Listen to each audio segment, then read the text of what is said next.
તારા બાપુજી જો મને 1 લાખ રૂપિયા આપે ને તો પણ નહીં. પ્લીઝ વિવેક યાર, બાપની વાતનું તારે ખોટું લગાડવાનું ન હોય. અરે એમણે જાહેરમાં મને એક મરેલા ઉંદરની જેમ ટ્રીટ કર્યો યાર. હવે જીવતાની જેમ ટ્રીટ કરશે નહીં. એટલે કે વિવેક, બાપની નબળાઈઓ તું જાણે છે યાર. નબળાઈ. આ એક નબળાઈ જો તું દર ગુજર કરે ને વિવેક, તો બાપ ખોટો માણસ નથી. યસ. આ વિદ્રોહી દીકરો વાત કરી રહ્યો છે? ના, આ મારો 25 વર્ષનો અનુભવ વાત કરે છે. તું વાર કર. તું મને પડકારે છે? હા. તો આવી જા. હા હા. અરે આ શું?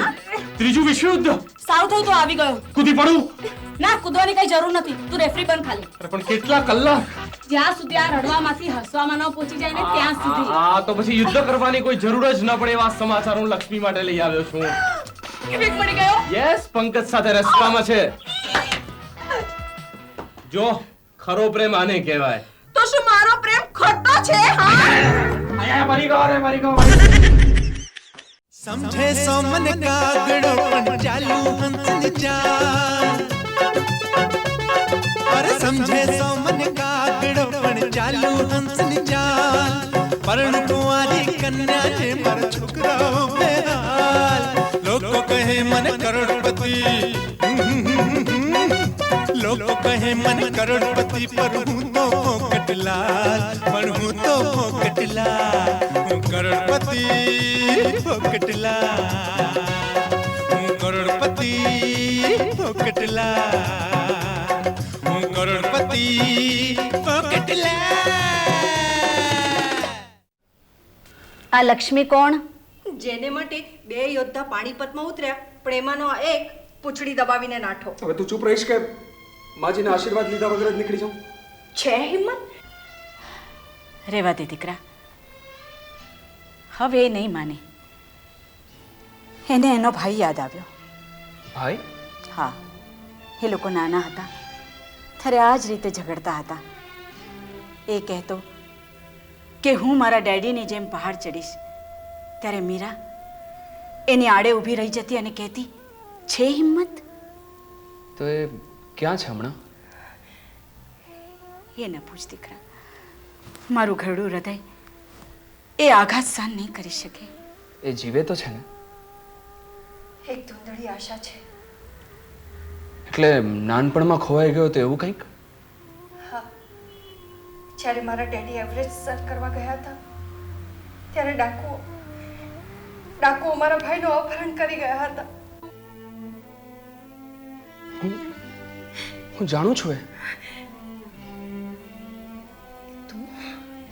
તમારો દીકરો જીવે છે માજી? તમે લોકો ભવાલીના ને?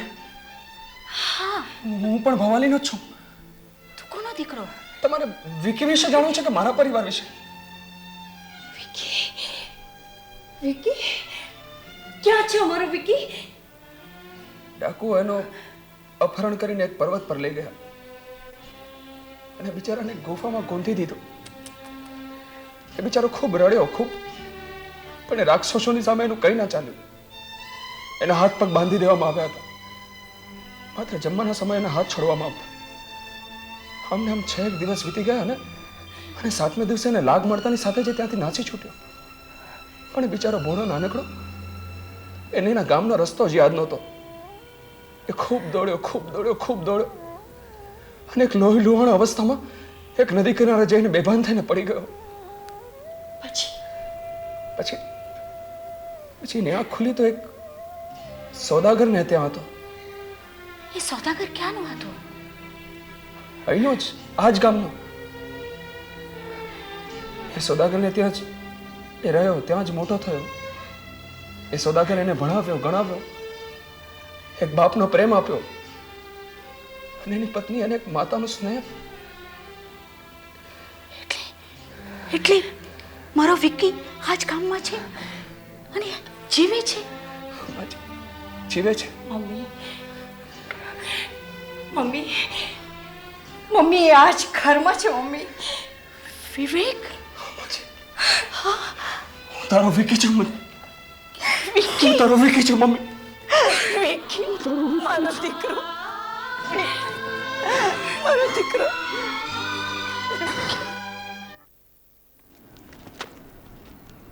વાહ, કમાલ છે. શું ચાલ છે. મોઢા પર તો અબિલ ગુલાલ છે. મીરા, તને બાપ જોડે પ્રેમ તો નથી થઈ ગયો ને? ક્યારેક ક્યારેક તો ભૂલમાં સાચું બોલી દેતો હોય છે. વોટ? હમણાં થોડી વાર પહેલા જ રસ્તામાં તારા બાપુજી મળ્યા હતા. કહેતા હતા, શેઠાણી તમને રૂપાના પાટલે બેસાડીશ અને સોનાના હિંડોળે ઝુલાવીશ. પીળું જોઈને મન ચડી ગયું કેમ? કોઈનું મન સોના રૂપાથી ચડે, કોઈનું સુંદરીથી. તારી ઝમકુને શું ખબર છે? મારી ચમકુ? જો એ કરાટે માતા તને પસંદ હોય તો નાટક કરવાની જરૂર નથી. અરે પણ તને કોણે કહ્યું કે એના પ્રેમમાં છું? આટલા દિવસ ક્યાં ખોવાયેલો રહ્યો તો? સાચું કહેજે. પહાડ જેવી લક્ષ્મીની સમસ્યા માથે લઈને ભમી રહ્યો છું. એટલે સમસ્યા પહાડ જેવી છે, લક્ષ્મી નહીં. જ્યાં સુધી વિવેક નહીં મળે એ ઝૂરતી રહેશ. વિવેક? આખું ગામ શોધી વળ્યો, ક્યાંનો પત્તો નથી મળતો. છગને તો આજથી ગામના કુવાઓ તપાસવાની શરૂઆત કરી દીધી છે. વિવેક તો મારા ઘરે છે. તારા ઘરે? હા, એમાં આશ્ચર્ય પામવાની જરૂર નથી. ભાઈ પોતાની બહેનના ઘરે ના હોય. હા હોય. વિવેક તારો ભાઈ છે? સગો ભાઈ. સગો ભાઈ? હા, આજે વર્ષો પછી અમે મળ્યા અને મમ્મીના મુરઝાયેલા ચહેરા પર તાજગી ફરી વળી. અરે હા, તું મારા ડેડીની શોધ શરૂ કરાવવાનો હતો ને? થોડીક ધીરજ રાખ મીરા. અત્યારે હું ઉતાવળમાં છું. મારે અત્યારે ને અત્યારે વિવેકનો સંપર્ક સાધવો બહુ જરૂરી છે. હું તને પછી મળું છું. બાય. અરે પણ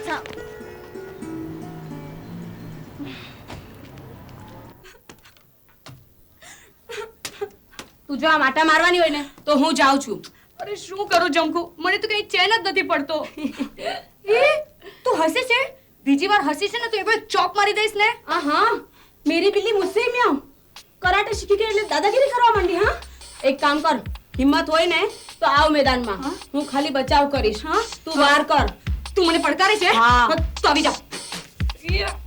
હા. અરે આ શું? ત્રીજું વિશ્વયુદ્ધ? સારું થયું તો આવી ગયો. કૂદી પડું? ના, કૂદવાની કઈ જરૂર નથી. તું રેફરી બન ખાલી. અરે પણ કેટલા કલાક?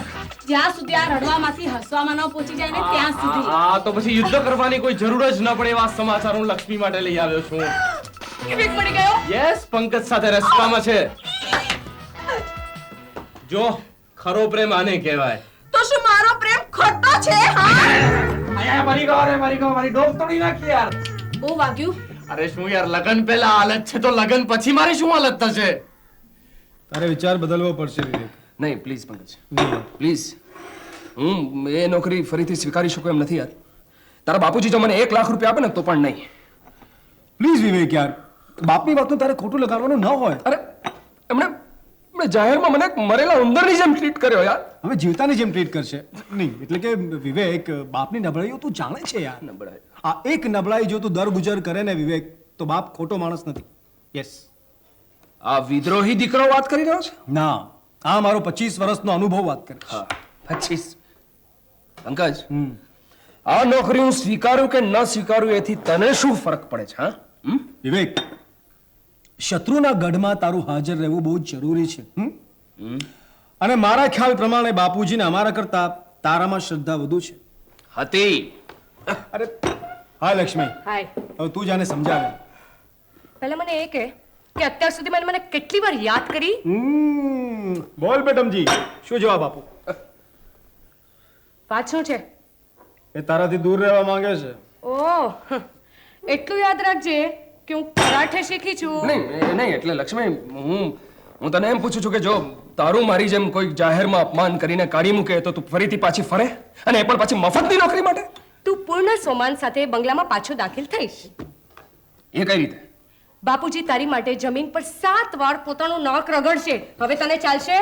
આ જરા વધારે પડતું છે. એ જવાબદારી અમારી. અમારી. શ્યોર? હા, શ્યોર. શ્યોર? યાર, ડન. ઓકે. વિવેક, વિવેક, ક્યાં ચાલે ગયો તો તું? હા, તારા કહેવાતા બાપને આમ નથણિયા તો મૂકીને ક્યાં ચાલ્યો ગયો તો? જા, ગમે તે ગયો, કઈ વાંધો નહીં, મેં તને માફ કરી દીધો. જા. વોટ? તમે આને માફ કરી દીધો? અને મેં તને પણ માફ કરી દીધી. જા. મેં શું ભૂલ કરી? કેમ? લીંબુ શરબતનો આવડો મોટો બાટલો ગટગટાવી ગઈ હતી કે નહીં? એ તો હું ભૂલથી પી ગઈ હતી. જા એના માટે મેં તને માફ કરી જા ફોગરલાલ શેઠ, તમે મારી માફી નહીં માંગો તો હું આ જગા છોડીને મુંબઈ જતો રહીશ. માફી મારે શા માટે? તમે મારું અપમાન કર્યું છે. તમે મને મફતિયો કહ્યો છે. મફતિયો? જે પગાર વગર કામ કરે એને શું કહેવાય? મફતિયો કે પછી પગાર વાળો? મરી, તમે એ દિવસે મને ગાળ પણ દીધી છે. ગાળ? છી છી છી છી, કેવી વાત કરે છે વિવેક. અરે આપણે રહ્યા કમર્શિયલ માણસો, આપણા મોઢે તો સરસ્વતીનો વાસ હોય અને ગાળ ક્યારેય નહીં. નહીં, પણ એ દિવસે તમે મને નમાલો નહોતો કહ્યો. અરે નમાલો નમાલાનો અર્થ તને ખબર છે? નિર્માલ્ય. મને હતું જ કે આને સાચો અર્થ ક્યારેય ખબર નહીં હોય. નમાલો એટલે કોઈ પણ ડિક્શનરી ખોલીને જોઈ લેજે, નમાલાનો અર્થ થાય છે ન વત્તા માલ, એટલે નમાલો. તમે ખરેખર કહો છો? તો શું હું જૂઠું બોલું છું? એટલે ડિક્શનરી પ્રમાણે ન વત્તા માલ એટલે જ નમાલો? પણ માફી માંગ, માફી, મારી માફી માંગ. નાક ઘસીને મારી માફી માંગ. પણ માંગ. સોરી. કરોડપતિ પોકેટ લે